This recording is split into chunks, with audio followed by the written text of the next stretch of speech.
Spice Diana excited and honored to be nominated in the Afrima Awards 2021. Webale kwekumira ku YouTube channel yaffe Uganda Mukamooli. Subscribe bobango bade tonaba kusubscribinga nyiga akadako so that you are able to be notified nti tutadde yakapya. Bwe tuteeka yakapya ngeyo bakuweereza gwe ng'otegeera nti no tutadde nga tugenda maaso kye kiba kigaana. Spice Diana oba omutegedde ono Spice owa 32 oyo Spice waffe ali excited essanyu limuba. She's very happy to be nominated mu Afrima Awards 2021. Afrima kigwayo nti Africa Music Magazine Awards, and it is the sole award ceremony in the diaspora that caters to all musical genres. Naye okutuuka wano okukubeera nominated mu Afrima olina okubanga okoze emirimu mingi, which I think Spice actually has done.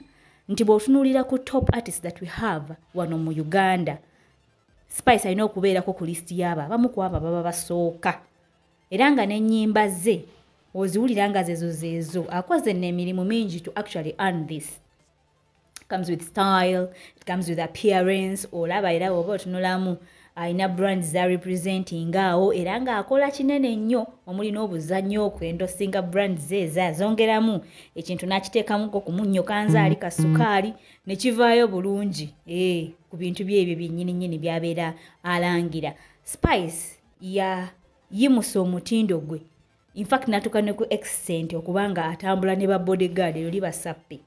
Atambula ne ba bodyguard okitegede. She is one of the people abayinza okufuluma mu nnyumba oba okubeera ku stage ng'omuntu oba abafaani baagala balabe ayambadde atya, bakoppako kuki, okitegedde ebintu bwe bityo kwegamba as a celebrity, as a star.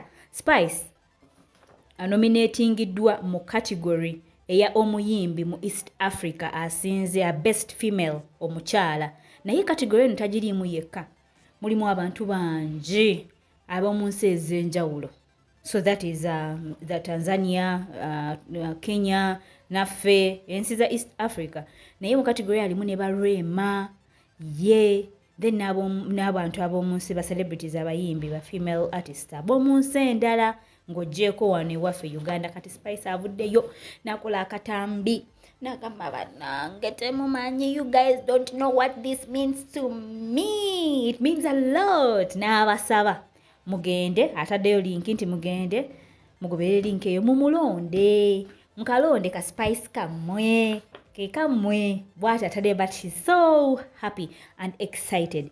Bwe nkuzayo emabega Uganda ebadde tewiningangako ku Afrima Awards zino, naye last year ezaali online ezo zaali virtual, jjukira zaali zirina kuba wano Uganda, naye engeri ya COVID omukisa bwe gutyo ne gutusubwa. But we hope ebintu ebinaaterera mu maaso bajja kuddamu batulowoozeeko. So last year twafuna omuntu eyatuwiningira award e Uganda wano, Fat Boy yawininga the best radio stroke TV personality award. Era eno nga naye yalimu n'abantu bangi, but I mean he managed n'agiwininga. Bwe tutyo kyekimu era tukikolere ne Spice nga waabasabye nti mumwagire mumulonde bano baana baffe ne Rema waali. So osobola okusalawo gwe kasitolonda omu ku abo ababiri abo awadi ne tugivuga ne tugireeta ewaka. Spice is very excited era katumukulageko ng'akusaba okikole ekyo. Kati why not? Lwaki oba tokikola? Gendayo omulonde tuwagire Uganda. Webale kubanga okyekuumidde ku YouTube channel yaffe Uganda Mukamooli okuva lwe twatandise paka wano wetuli. Kola bw'oti, genda nyiga ka subscription button ako kagamba subscribe, kanyige kakakadde ako tulabe kikagamba. Bw'omala onyige n'aka notification tugende maaso so that you are notified whenever we upload any new videos that we actually do on a daily just for you. Nekirala commenting tuwe endowooza yo, what do you think? Asobola ogifuna? Does she have the qualities to actually go represent us? Wadde bamunonze bamunominatinze. Kiteekewo, teekawo comment, teekawo endowooza yo tulabe ki ekiddako, kalikinge nakyo kiba kitukolera bulungi. Hi everyone. everyone, my name is Faisdana and I'm from Uganda. I'm so happy and honored to be nominated in the category of Best Female Artist in Eastern Africa of the All Africa Music Awards Afrima 2021. A big thanks to my fans across Africa and to the rest of the world for supporting me and for supporting African music. Thank you so much. You can keep voting for me on www.afrima.org. Yes, I'm an artist, and through my music, you can still sing. I'll be live in Lagos, Nigeria from November 19th to 21st for the Afrima Main Awards ceremony. I welcome all of you, the rest of the world, to come and join us. Come and experience African culture in new ways. I love you all and stay blessed.